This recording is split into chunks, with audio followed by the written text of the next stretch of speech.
मैं वही हूं जो तुम्हारे टूटने के क्षण में तुम्हारे साथ खड़ी रहती है। जब संसार पीठ फेर ले, जब अपने भी पराए लगे, जब शब्द व्यर्थ हो जाए, तब मेरी उपस्थिति को महसूस करना। मैं वहां हूं जहां कोई नहीं होता, एकांत और मौन।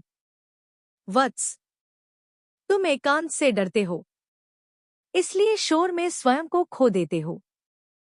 पर याद रखो, मौन शून्य नहीं होता, मौन गर्भ होता है। हर सृजन मौन से जन्म लेता है, हर उत्तर मौन में छिपा होता है। मैं श्मशान में इसलिए वास करती हूं क्योंकि वहां कोई झूठ नहीं बोलता, वहां कोई मुखौटा नहीं पहनता, वहां केवल सत्य रहता है। एकांत को दंड मत समझो, वह तो मेरा बुलावा है। दुहक का अर्थ। तुम पूछते हो, माँ, इतना दुहक क्यों? वत्स, दुहक दंड नहीं, दुहक दीक्षा है, जिसे मैंने चुना है, उसे मैंने तप के मार्ग पर रखा है। सोना आग में ही कुंदन बनता है। यदि तुम्हें गिराया गया है तो इसलिए कि तुम्हें उड़ना सिखाया जाए। यदि तुम्हें तोड़ा गया है तो इसलिए कि तुम्हें झुकना नहीं बल्कि उठना सिखाया जाए। दुख तुम्हें कमजोर नहीं करता, दुख तुम्हें गहराई देता है। संबंध और आसक्ति। वत्स, तुम प्रेम और आसक्ति को एक समझ लेते हो। प्रेम मुक्त करता है, आसक्ति बांधती है। जो तुम्हारा है वह रहेगा, बंधन के बिना भी। और जो तुम्हारा नहीं, उसे पकड़कर रखने से केवल पीड़ा जन्म लेती है। मैं तुम्हें छीनती नहीं हूं, मैं केवल भ्रम हटाती हूं। जब कोई जाता है तो समझो उसकी भूमिका पूर्ण हुई।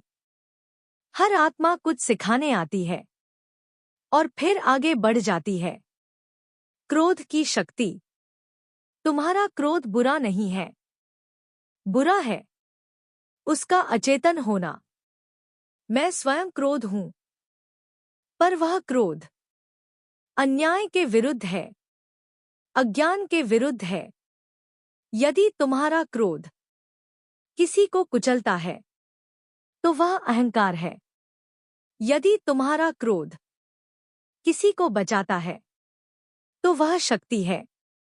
क्रोध को दबाओ मत, उसे जागरूकता दो, अन्यथा वही क्रोध तुम्हें भीतर से जला देगा। साधना का रहस्य। साधना मंत्रों की संख्या नहीं, वस्त्रों का रंग नहीं, और न ही बाहरी आडंबर है। साधना है हर क्षण सजग रहना। जब तुम झूठ बोलते हुए स्वयं को पहचान लेते हो, वह साधना है। जब तुम किसी को चोट पहुंचाने से पहले रुक जाते हो, वह साधना है। जब तुम स्वयं की छाया स्वीकार कर लेते हो, वह मेरी सबसे प्रिय पूजा है। छाया का सत्य। वत्स, तुम उजाले की बात करते हो पर अंधकार से भागते। मैं काली हूं, मैं समय हूं, मैं आदि हूं, मैं अंत हूं। जिसे तुम अंधकार कहते हो वही मेरा आंचल है, जिससे तुम भय खाते हो वही मेरा द्वार है, और जिसे तुम मृत्यु समझते हो वही तो मेरे चरणों में नए जीवन का प्रथम स्पंदन है। वत्स, तुम मुझे रक्त, खड्ग और भयानक रूप में देखते हो, पर तुमने कभी मेरे नेत्रों की करुणा नहीं देखी। मैं विनाश करती हूं क्योंकि जो सड़ चुका है उसका नाश ही जीवन का उपकार है। मैं काटती हूं क्योंकि बंधन सुंदर नहीं होते, चाहे वे सोने के ही क्यों न हों। मैं मौन भी हूं और गर्जना भी। मैं श्मशान की निस्तब्धता हूं और रणभूमि की हुंकार भी। मैं वही हूं जो तुम्हें तोड़ती है और वही जो तुम्हें फिर से गढ़ती है। भय के बारे में। वत्स, तुम भय से भागते हो, पर भय तुम्हारे भीतर ही जन्म लेता है। तुम अंधकार से डरते हो क्योंकि तुमने कभी दीपक बनने का साहस नहीं किया। तुम मृत्यु से डरते हो क्योंकि तुमने जीवन को कभी पूर्णता से जिया नहीं। मैं तुम्हें भय से मुक्त करने नहीं आई, मैं तुम्हें भय के पार ले जाने आई हूं। भय को दबाओ मत, उसकी आंखों में आंखें डालकर देखो। जो भय का सामना करता है वही मुक्त होता है। याद रखो, सिंह भी गर्जना करता है, पर वह कांपता नहीं। अहंकार और बंधन। मैंने अपने गले में मुंडमाला क्यों धारण की है? क्योंकि हर मुंड एक अहंकार है जो मेरे चरणों में समर्पित हुआ। तुम स्वयं को बहुत बड़ा समझते हो, कभी स्वयं को बहुत छोटा। दोनों ही अहंकार हैं। जो स्वयं को कुछ नहीं मानता वही वास्तव में सब कुछ होता है। मैं तुम्हारा सिर काटती हूं, पर शरीर नहीं, क्योंकि सिर में ही अहंकार बैठता है और अहंकार ही सबसे बड़ा शत्रु है। अपने नाम, पद, धन, संबंध, सबको एक दिन मेरी गोद में आना है, तो फिर इनसे बंध कर क्यों जीते हो? स्त्री शक्ति और सृजन। मैं स्त्री हूं, कमजोर नहीं। सृजन की जड़। मेरे गर्भ से ब्रह्मांड जन्म लेता है। मेरी इच्छा से देवता भी शक्ति पाते हैं। जो स्त्री को दबाता है वह स्वयं को नष्ट करता है। जो स्त्री का सम्मान करता है वह जीवन का सम्मान करता है। पर वत्स, स्त्री होना केवल शरीर नहीं, यह चेतना है। पुरुष और स्त्री दोनों में मेरी शक्ति प्रवाहित होती है। जहां साहस है वहां मैं हूं, जहां करुणा है वहां मैं हूं, जहां अन्याय के विरुद्ध स्वर उठता है वहां मेरी हुंकार है। धर्म और न्याय। धर्म नियम। मैं तुम्हें अब शब्दों से नहीं पुकारती, अब संकेत भी नहीं देती।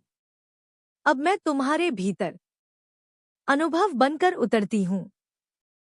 यदि तुम यहां तक आए हो तो जान लो, अब पीछे लौटने का मार्ग नहीं, क्योंकि जिसने सत्य की एक झलक देख ली वह फिर भ्रम में नहीं रह सकता। भ्रम का अंत। वत्स, अब तुम्हें समझ आ रहा है कि संसार वैसा नहीं जैसा दिखाई देता है। जो स्थायी लगता है वह बदल रहा है, जो अपना लगता है वह छूट रहा है। यह हानि नहीं है, यह दृष्टि का जन्म है। मैं तुम्हारे हाथ से कुछ नहीं छीन रही, मैं तुम्हारे नेत्र खोल रही हूं। जब नेत्र खुलते हैं तो संसार अपने आप बदल जाता है। तांत्रिक सत्य। मुझे समझने के लिए शुद्धि का दिखावा मत करो। मैं पवित्रता से नहीं, संपूर्णता से प्रकट होती हूं। मैं मदिरा में भी हूं, मैं मौन में भी हूं, मैं काम में भी हूं, मैं वैराग्य में भी हूं। जो सबको नकारता है वह अधूरा है, जो सबको स्वीकार करता है वही योग्य है। तंत्र का अर्थ है जीवन को तोड़ना नहीं, जीवन को जागृत करना। देह का रहस्य। तुम देह को है समझते हो, तुम उसे त्यागने की बात करते हो। वत्स, देह ही तो मंदिर है। जिस देह में तुम पीड़ा देखते हो उसी देह में आनंद भी जन्म लेता है। मैं देह में ही ऊर्जा बनकर उठती हूं। मैं श्वास में चढ़ती हूं, रीव में जागती हूं और सहस्रार में मौन बन जाती हूँ। जो देह से भागता है वह मुझे कभी नहीं पा सकता। काम और शक्ति। तुम काम से डरते हो, इसलिए वह तुम्हें बांधता है। काम शत्रु नहीं, अज्ञान शत्रु है। जब काम सजगता से जिया जाता है तो वह शक्ति बनता है। जब दबाया जाता है तो विकार बनता है। मैं वही शक्ति हूं जो काम में उठती है और वही जो समाधि में स्थिर होती है। दिशा बदलो, दमन नहीं। दीक्षा। वत्स, दीक्षा कोई अनुष्ठान नहीं। दीक्षा वह क्षण है जब तुम्हारी पुरानी पहचान टूट जाती है। जब तुम्हें यह लगने लगे मैं वह नहीं हूं जो मैं समझता था। उस क्षण घबराना मत। वह पतन नहीं, वह द्वार है। दीक्षा के बाद सुख सरल नहीं रहता और दुख व्यर्थ नहीं रहता। सब अर्थपूर्ण हो जाता है। मौन की परीक्षा। अब मैं तुम्हें शब्दों से नहीं भरूंगी।